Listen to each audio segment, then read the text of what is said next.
You are looking at Julian's pronunciation guide, where we look at how to pronounce better some of the most mispronounced words in the world, like this other curious word. But how do you say what you're looking for today?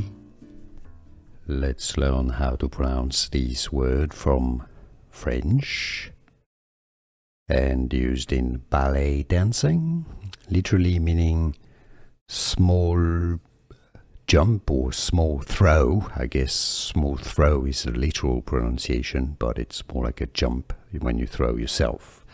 The French pronunciation is petit with a silent T.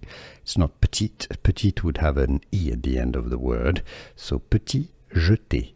Petit jeté. Now in English it's either pronounced petit jeté, for those who know that the T is silent in French, but it's very also commonly pronounced in English as petit jeté. Okay, it's not quite correct to pronounce the T.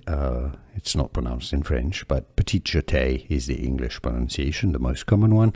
If you say petit jeté or petit jeté, it's more French. Now you know. Here are more videos on how to pronounce more confusing words and names too many mispronounced. Like this video if you found it useful. I appreciate your support. I'll see you soon and thanks for watching.